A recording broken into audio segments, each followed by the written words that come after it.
Selamünaleyküm. In this video, I will try to do actually the same thing that I am doing in Turkish in this channel. My audience is Turkish. The videos are all Turkish, so I'm not sure explicitly if this video will be watched, but even if a handful of people can watch it, and even if for them this will give them a idea about Islam's political approach, that would be great. So I don't actually know right now what will be the title of this video, but it will probably be something like Islam as a libertarian approach, or something like that, or right-wing anarchism. Politically, I'm Muslim, Elhamdulillah. Politically, you can point me out in the very right-wing area, the most radical position, which is actually anarcho-capitalism,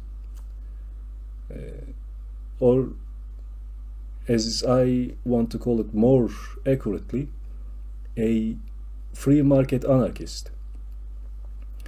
So I'm Turkish.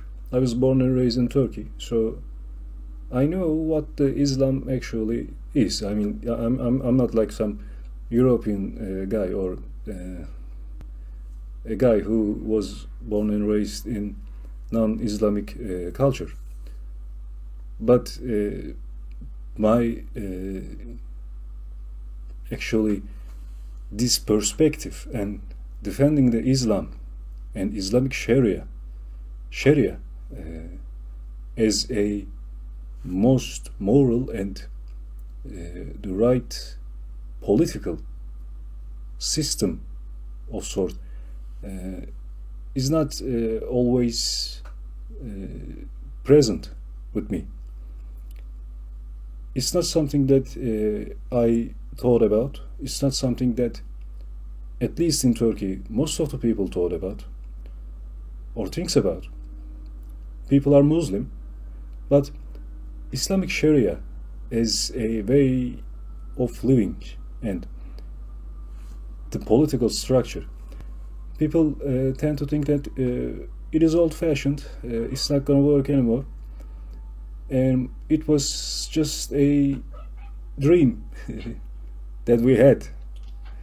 And now the modernity, the new age, the new states are not compatible with that idea or that structure, and they tend to think that that's the way, and there's nothing wrong with thinking like that, thinking this way. And mostly people do not think about it very much, think about it often. Even they don't think that not supporting the Islamic Sharia just will make you non-Muslim. They do not really care. So my political views, when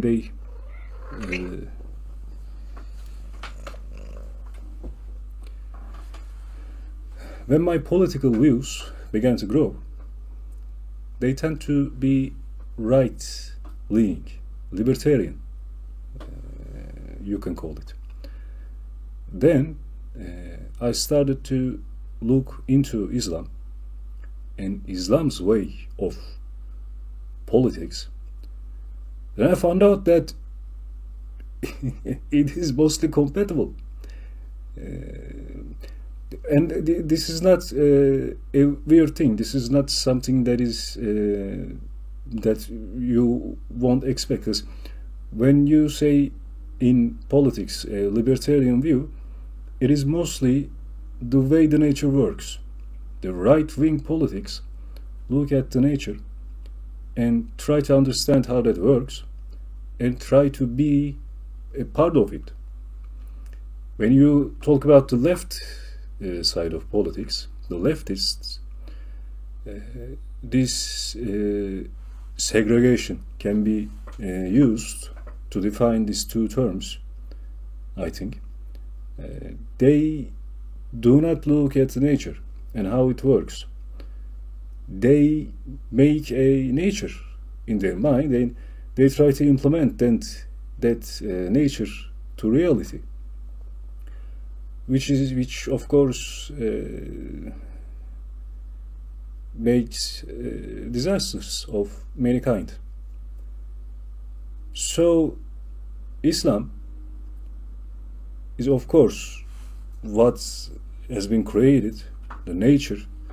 It has to be compatible with that. But it's not like in my Turkish videos and in my Turkish side, I'm much more careful about that, because people are right. It's like saying like Islam is libertarian. Islam is Islam. There's no denying about that. There is a fact. You just can't put Islam is libertarian and make Islam a new political stance somehow. But what I'm trying to actually explain is to make people understand much more easily about the predicted political structure of Islam. So, what is Islam politically? You, with saying kelime-i şahada, I think in English it is said like that, eşhedü en la ilahe illallah ve eşhedü enne Muhammedun abduhu ve rasulü, you sign a contract with God. This is the way you sign it. You voluntarily you sign a contract which says that there is Allah, I accept that, and my whole reality, my body, my thoughts, everything is now will be work according to this fact. And this deal, this contract, has everything in it. Like even how you speak, even how you make deals with people while you are trading,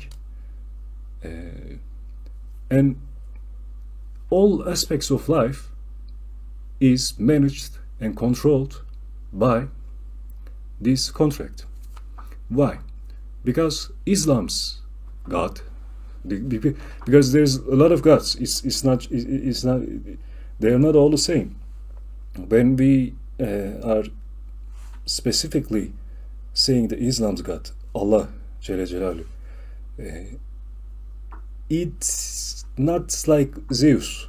It's not like something that you can interact directly with. Not something you can touch or any of kind. It is the Almighty, all-powerful, made everything from nothing and controls everything, every time. So, when you talk about a God that have those capabilities, abilities, those meanings, you just cannot say that, okay, I signed the contract, I'm now a Muslim, but only on my own time, not on political side, not on while I'm trading. No, if you accept that there is such a God, there is such a concept, then you have to make your life according to this contract. So, it is a voluntarily signed contract. For if you look at it in a political perspective,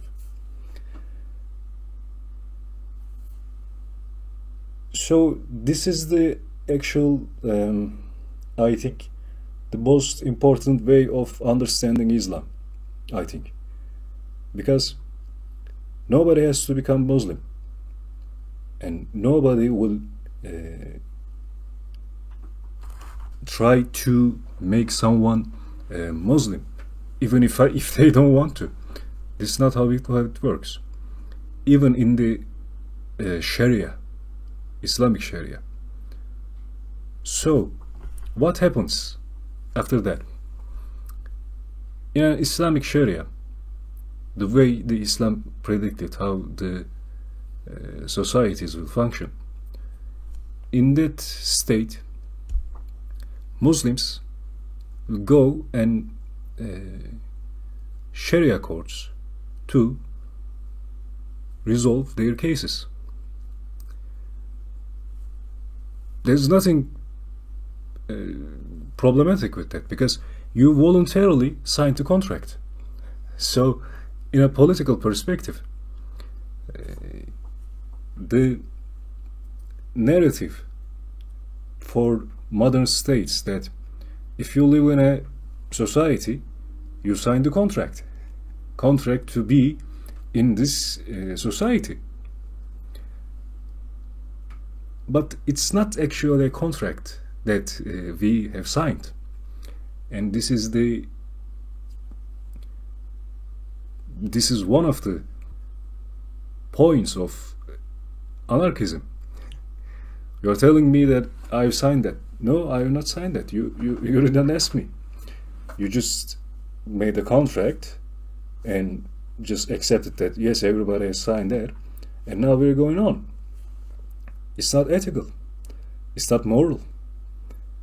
But when it comes to Islam, you voluntarily sign this. And if you didn't sign this, you do not have to go to Sharia courts. You do not have to live like a Muslim.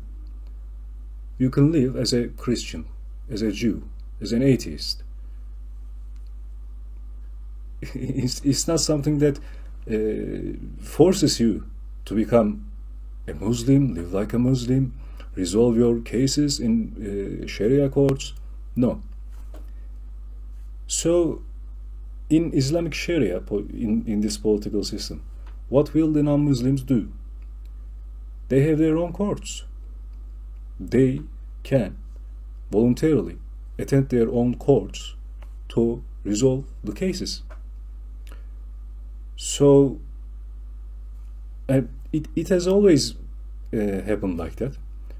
I'm talking this part mostly because if non-Muslims are watching the video. If you're a Muslim, it's not something that you just encountered. Yes, if you are a non-Muslim in an Islamic Sharia state, then you can have your own courts, to have your own rulings. We don't rule your cases in Islamic Sharia. You don't have to do that. You can do that. Maybe this is debatable. It's not important. So, what actually Islamic State, when we mean the Islamic State, is actually a voluntary contract that the millions of people have signed, that is affecting all aspects of life. Ummah. You can think Muslims, the Ummah, as a big family. Really big family. And it is like that, actually. Like a Muslim and a Muslim, they are brothers. It is what Islam tells us. We are brothers. We are a part of a same family. So, a very big family just functioning on itself. Politically, you can call it like that, or you can politically you can treat it like that. It will be, especially when you consider the modern states and the Islamic state, the difference between them, when you treat the Islamic state like in this perspective, you can notice the important differences much more easily. So I will talk about these basic facts, kind of problems. They are not problems. They of course have answers, but when you first hear this system, you can think of some problems. We will talk about it later, but this is the social side of things mostly, and there is a economic side of this. In Islamic state, sound money, the money that has like gold or silver, is the real money. The money that now we are using that causes the inflation, money that we are now using, the fiat money that causes the inflation, that can be printed without any actual limitations, which makes the inflation, is not something that can be accepted, because you deprive the fiat money holders of their values while you're printing the money, and so it is haram. it is a huge haram, and it was actually taught like in Hazreti Ömer radıyallahu anh's times. Hazreti Ömer radıyallahu anh thinks that maybe we should make money.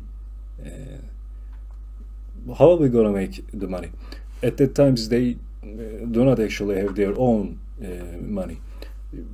There was gold and silver of the other great powers, the Romans and the Persians. They actually use them. What will that money be printed on? And he thought that they can print the money on the camel's skin. But they didn't do that because they found out that that will lead to inflation. The one Sahaba said to the Hazreti Ömer radıyallahu anh, if you do something like that, there will be no camels left. He's saying that because if something like that happens, then everybody will kill the camels and print new money on their skin, which will in turn cause inflation. And I don't really remember the English term for it, but I will describe it so it will be much understandable and much more easy. The reducting the coin, like you have a gold coin or silver coin, you just chip off a little part of it, maybe 10 coins, then you make a new coin with that. It is haram. There is an hadith about it. So that is basically the inflation. And this thinking is not something that is newly found. In Islamic tradition, it is well known. Yes, this money is not the money that should be. The money should be sound money. Should not be printed or made without any barriers. So it's not something that I figured it out, but it is important because mostly in the world people don't know that. So what does this economic approach gives us? Inflation is only caused by printing money. So in Islamic State, your money will always keep your value and always add on to that value. It will not be reduced its value by inflation. So those two main things are, I think, the utmost important things. It is just a signed contract voluntarily. This is the social structure, and economically it is just sound money. The other monies are not accepted as money, even they are not accepted as money. Never mind. It is not money. It is not the same money, at least. And in an Islamic state, of course, it will oppose this idea and will try to make a sound money if they have a chance like that. So, how does this function? How does this state actually functions? For Muslims actually, like in the best conditions, without thinking any other, like, because if you make an Islamic state and there is a modern state bordering you, and they are taking a lot of taxes, and they are printing money out of nothing to make an army that is a huge army, there is a problem. So Islam has opened the door. Islam did not close the door for taking more taxes from your people somehow, because in the centuries to come there will be situations that you may have to do something like that. But on ideal, what is wanted is you take zakat from Muslims. I don't know how to say those words in English. I should have checked. But I think they are kind of the same, maybe. The Muslims only pay zakat, which is if they earn enough, if they are above the nisab limit, if they are above some limit, they pay their 2.5% of their income to the poorer, the ones who actually need that money. You can do this by your own. You can do this via the Islamic State, but that is the only thing that you're responsible with. And there's no problem about that. There's no ethical problem. There's no moral problem. You voluntarily become a Muslim. When you voluntarily become a Muslim, you also accept this fact, accept this state policy. So is not a problem. When it comes to non-Muslims, jizya. I know that in English it is pronounced and written as jizya as well. There's no problem. So, what is jizya? Jizya is, if you're a non-Muslim living in an Islamic state, Islamic land, and you are, your income has to be above the same limit as the Muslim, and they were paying the zakat above some limit, and this limit is actually just for trading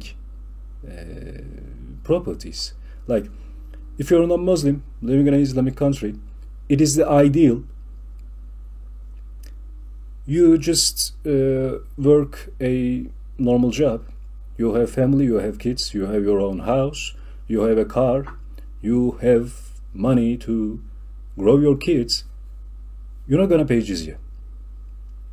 But if you have a property for trading purposes, then it is accounted to jizya.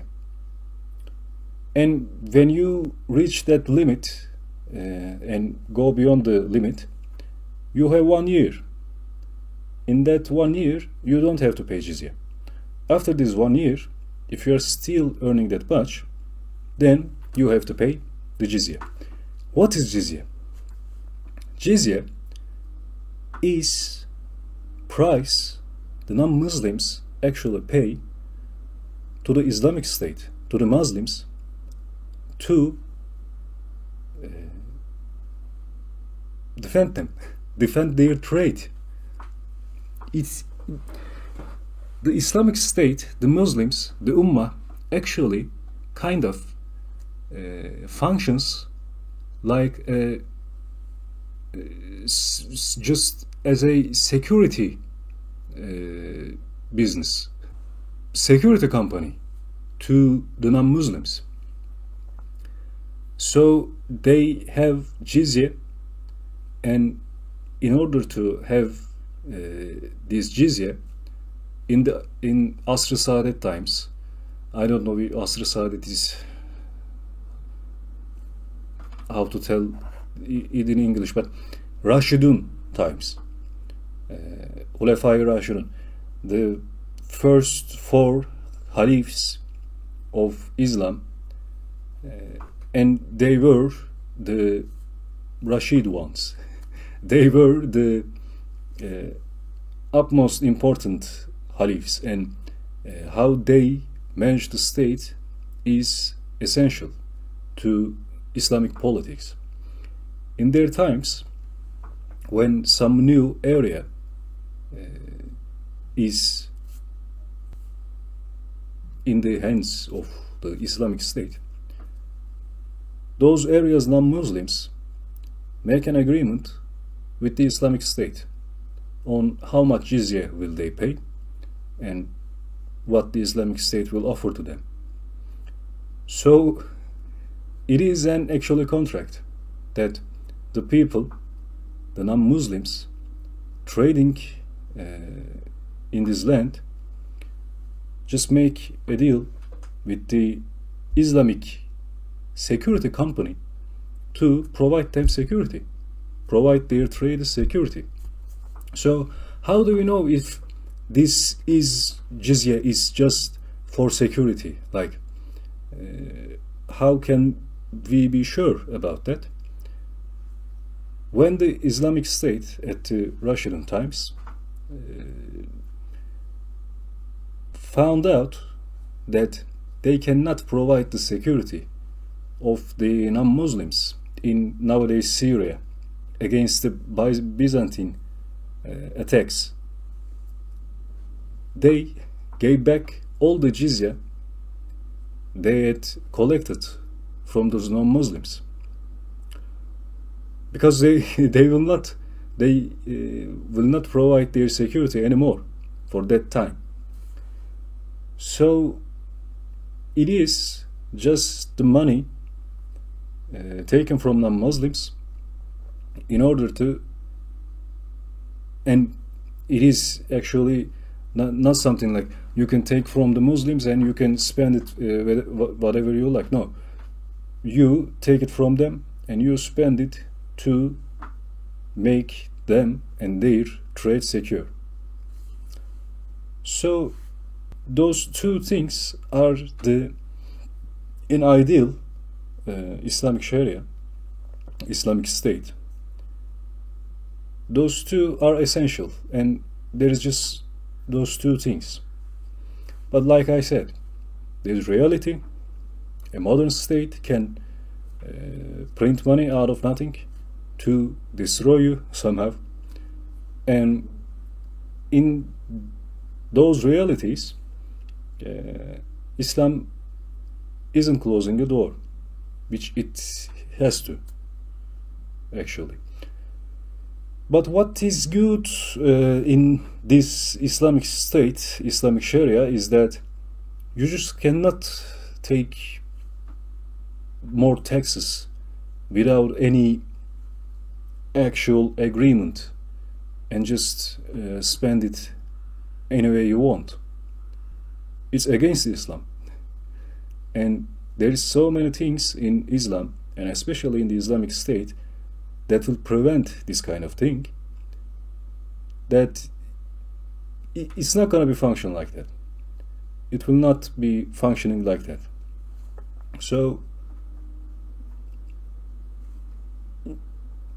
thinking the Ummah as a great family,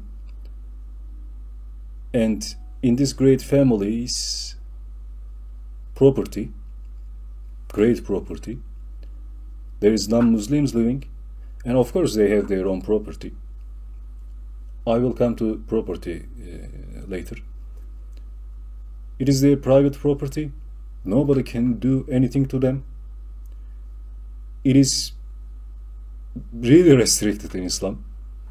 Like, there is a wide-known story that Hazreti Ömer radiallahu anh, he is the second Halif.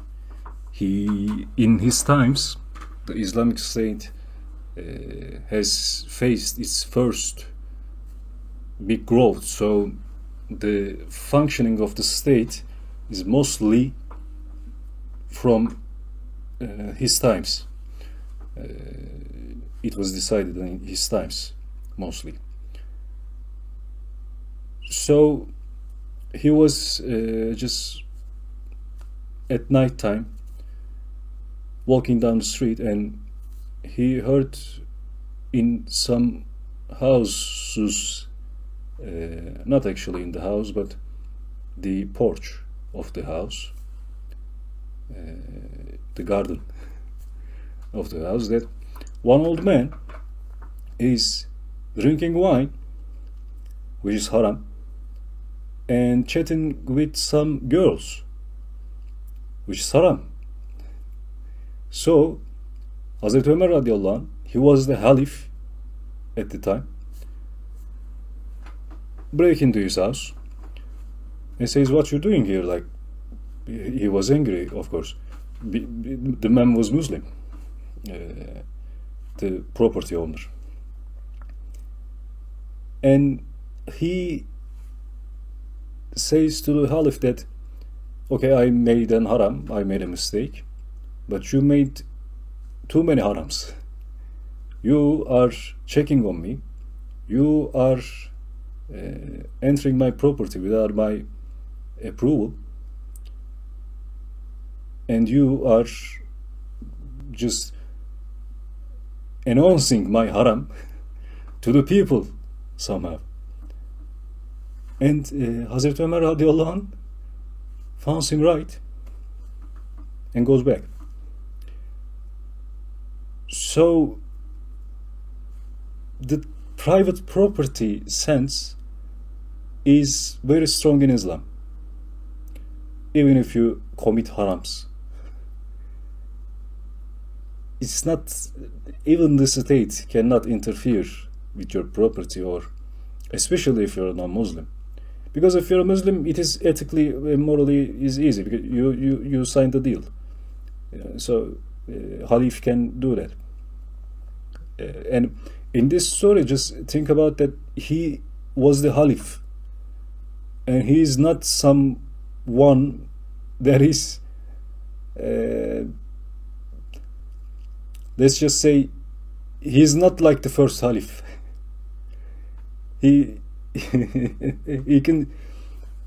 He's a tough guy.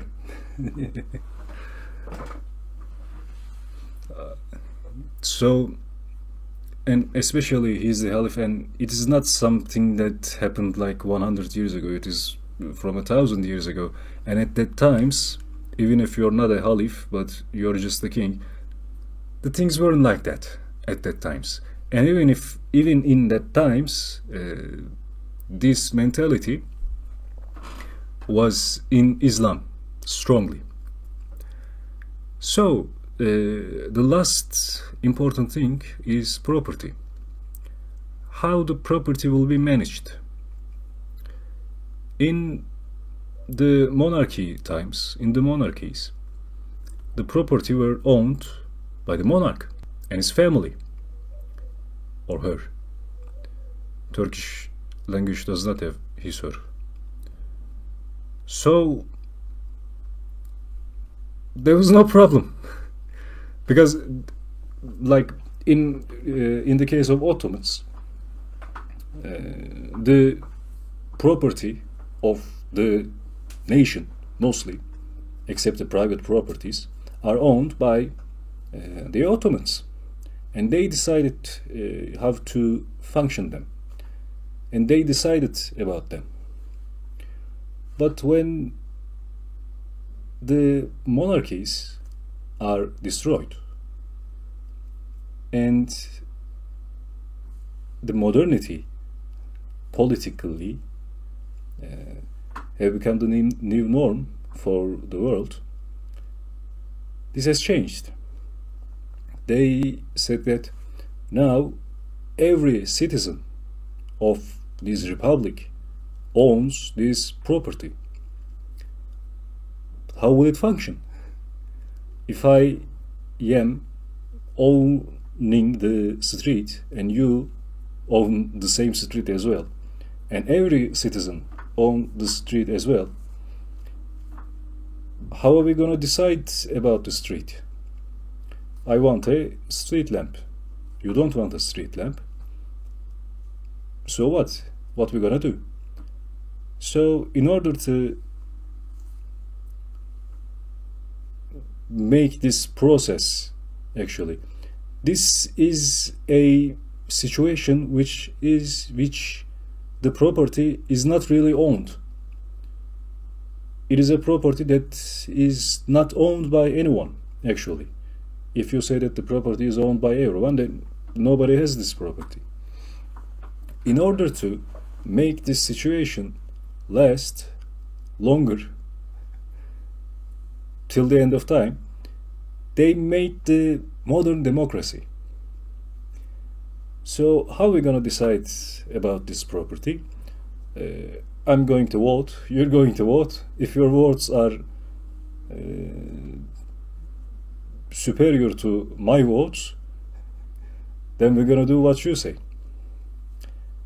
But even this process does not change the fact that this property is not owned by anyone, because you can commit some acts with that property and with that property's power. But when you do that, when the nations do that, who's responsible? So you're saying that every citizen has the same right on this property. So every citizen of yours is responsible from that. It's not. When the USA declares a war to a country in the Middle East and kills 1 million of people, who's responsible? Like, you have to everybody, every citizen in the USA has to be responsible if this property is every citizen's. They all have the same right on this property. Lullaby is true. It's not true, and it is not compatible with Islamic Sharia, because you commit a crime, commit an act with a property or with the help of it, you have to be accounted. There needs to be someone who will be accounted for it. So how will this function? Like, what will own, who will own the streets? There used to be monarchies, so there was no problem with monarchies. It was compatible with the Islamic Sharia because of this reason. But now, probably there will not be monarchies. It is a hard thing to achieve again. It has to be made naturally, not artificially. You cannot just artificially make monarchies. It won't work. It didn't work. So Muslims made foundations. That this foundation in this region has the property of the streets, of the parks, of the common areas, the common property, as now we call them. So they will decide on how to rule them. And this foundation will work on Islamic ways. Muslims will decide how this foundation will work, how this foundation will decide about the streets and every property that is owned. It's not a problem. And this is actually possible as well, that some streets may belong to the non-Muslims. It can be their private property. So they can do whatever they want in that areas as well. Not whatever they want. But like when I say whatever they want, it is always like, if the Islamic Sharia comes, we all will be, the women will be covered, men have to grow beard, something, some kind of things like that. Theoretically, no. When the Islamic Sharia is present in some countries, some regions in the world, even the Western women were wearing headscarves. So, like this openness of body is a new thing. So, in theory, you can do whatever you want. You can be completely free in your private property as a non-Muslim. You can go and resolve your own cases in non-Muslim courts, which you will choose. You only have to pay jizya if you are trading, if you are actually rich, in order to have this security. And in the utmost ideal, the jizya is lower than zakat, what the Muslims give. It is the ideal, of course. Inshallah, the whole world will be converted to Islam, then this ideal can be achieved. There is no barriers in this way. So, another important thing, another fundamental thing is what will happen when a Muslim and a non-Muslim have some trouble that they need to settle down in a court. So, in an Islamic state, if we have to call it the Islamic state, the Islamic Sharia, Muslim cannot be a Muslim, cannot go to a court that is not a Sharia court. It's kufr. Because you made an agreement with God that you will be ruled by Allah's rules, but now you are going to another court. It is not something that the Islamic State can accept. So what will happen? The Sharia courts will rule those cases. So what's actually good about it? The Sharia, Islamic Sharia, giving sentences at the maximum. Like, if a Muslim, without any reason, kills a non-Muslim, then the Islamic Sharia, the Islamic State, will kill him as well. Of course, the killed non-Muslims' child or wife or husband may want the otherwise, like you don't have to kill him, just give us money, then it can be accepted. But if they want the Muslim to be killed, the Islamic State will kill him. So with this functioning of legal understanding, that is the utmost maximum, there is not a great problem in going to the Sharia court when you have a problem with a Muslim. And how will this can be explained in political ways is that in an Islamic state, every non-Sharia court actually make a deal with the Islamic State that if that's happened to be that there's a Muslim that you will resolve the case of, you will just send it to the Sharia court and they will actually sign it. Okay, that's okay. Then you will have the Muslim.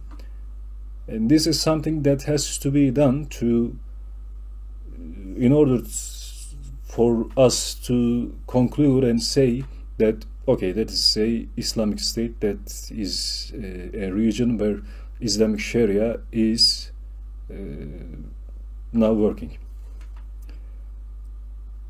So those are most fundamental things that I actually much more and much more easily, as I'm not an American or English, and it's been a long time. I'm not talking about English this long, so it's hard to remember some words. But those are the most basic things that conclude the Islamic Sharia and the perspective that I wanted to give to you. I talk about these basic principles, details in Turkish in my channel mostly. There's a lot of videos of this thing, but maybe I will make some English detailed videos about those fundamental things. But I'm trying to remember if I forgotten some important thing. No. So thank you for watching. Especially if you like the video, share it with your friends, because the channel is not English based, so your sharing the video is the essential way for this video to be watched.